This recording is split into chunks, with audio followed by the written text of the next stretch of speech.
नमस्ते छात्रों, मैं प्रभात किड्स स्कूल की हिंदी शिक्षिका आपका स्वागत करती हूँ। आज का हमारा विषय है हिंदी व्याकरण।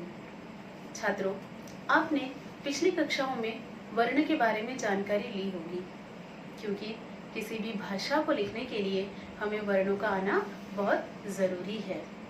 हिंदी के वर्णों में स्वर और व्यंजन होते हैं।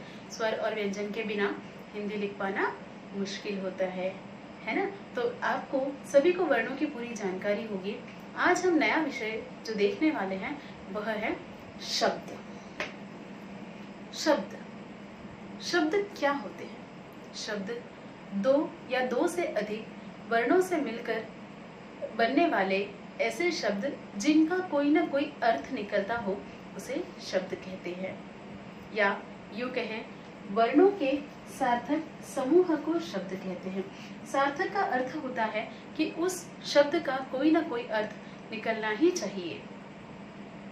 जब हम दो वर्णों या दो से अधिक वर्णों को जोड़ते हैं शब्द तो बन जाते हैं, लेकिन उस शब्द का अर्थ भी उतना ही जरूरी होता है।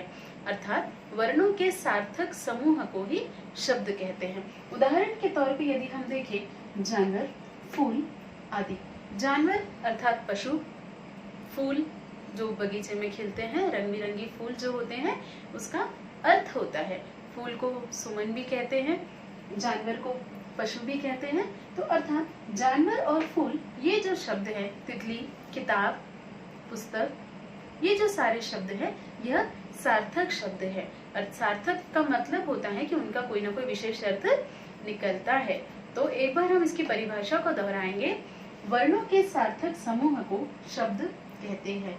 वर्णों के सार्थक समूह को शब्द कहते हैं। सार्थक का अर्थ मुझे लगता है आपको समझ आ गया होगा। सार्थक मतलब जिसका कोई अर्थ निकल रहा हो, सार्थक अर्थ के साथ। ठीक है, अब हम देखेंगे शब्दों के प्रकार। अर्थ के आधार पर शब्दों को दो भागों में विभाजित किया गया है, जो कि है सार्थक शब्द और निरर्थक शब्द। सार्थक शब्द अर्थात ऐसे शब्द जिनका कोई ना कोई अर्थ निकलता हो। ठीक उसका विपरीत निरर्थक शब्द ऐसे शब्द होते हैं जिनका कोई भी अर्थ नहीं निकलता हो। सार्थक शब्दों के अगर उदाहरण की बात करें तो जिसमें आते हैं बोतल, किताब, तितली, पुस्तक, ग्लास, पेन, कलम, माँ, ये सारे शब्द सार्थक शब्द हैं। इन शब्दों को बनाने के लिए वर्णों की आवश्यकता पड़ी है।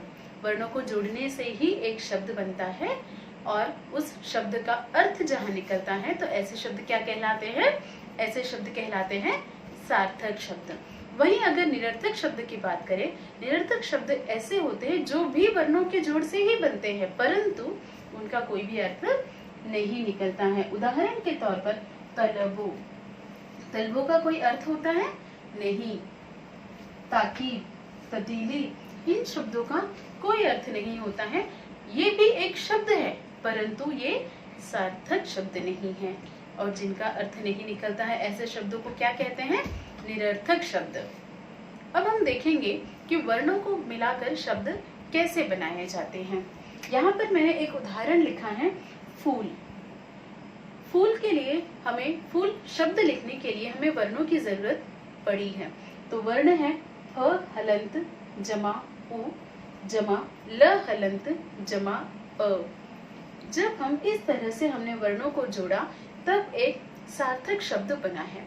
अगर हम इन शब्दों को अलग अलग या गलत जगह पर लिख दें तो ये शब्द तो जरूर बनेंगे, लेकिन वह शब्द जो है सार्थक शब्द नहीं होंगे। उन शब्दों का जो है कोई भी अर्थ नहीं होगा।